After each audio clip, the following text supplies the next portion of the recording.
आज हम बनाने जा रहे हैं चाइनीज़ पास्ता, जो कि बहुत जल्दी बन के तैयार हो जाते हैं और बहुत स्वादिष्ट बनते हैं। तो आइए शुरू करते हैं। सबसे पहले एक पैन में मैंने लिए हैं 2 ग्लास पानी।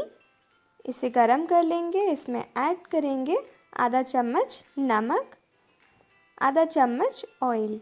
इसे मिक्स कर लेंगे। अब हम इसमें ऐड करेंगे 1 बाउल पास्ता। आप कोई भी टाइप के पास्ता यूज़ कर सकते हो इसमें। इसे हम 90% पकने तक बॉईल करेंगे। इस तरह से हम चेक करेंगे कि अगर आसानी से कट रहा है, मतलब कि 90% कुक हो चुका है। अब हम इसे पानी से निकाल लेंगे। अब हम एक फ्राई पैन ले लेंगे। उसमें हम 2 चम्मच ऑयल ले लेंगे और आधा चम्मच चॉप की हुई लहसुन, आधा चम्मच क्रश की हुई या फिर पिसी हुई अदरक। इसे पकने देंगे 1 मिनट तक। फिर हम इसमें ऐड करेंगे 2 चम्मच चॉप की हुई गाजर, 1 प्याज क्यूब्स में कटा हुआ और थोड़ा सा शिमला मिर्च, उसे भी हमने क्यूब्स में काट लिया है।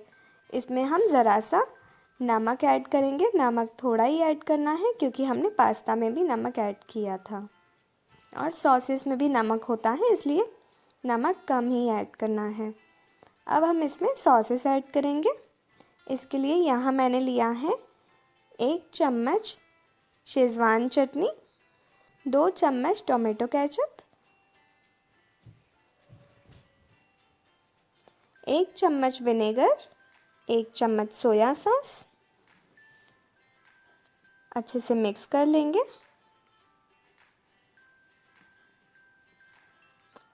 एक चम्मच रेड चिली सॉस और अब हम इसमें ऐड करेंगे बॉईल किए हुए पास्ता। इन सबको अच्छे से मिक्स कर लेंगे और 1 मिनट तक पकाएंगे। अब हम इसमें कॉर्नफ्लोर का घोल ऐड करेंगे। इसे 1 चम्मच कॉर्नफ्लोर आधा कप पानी में मिक्स करके बनाया है। इसे बस 1 मिनट तक पकाएंगे। ये हमारा बढ़िया सा पास्ता बनके तैयार है, बिल्कुल मिनटों में। ये देखिए कितना बढ़िया लग रहा है और ये खाने में उतना ही टेस्टी लगता है। अगर आपको मेरी ये रेसिपी अच्छी लगी तो आप मेरे चैनल को लाइक, शेयर और सब्सक्राइब ज़रूर कीजिए।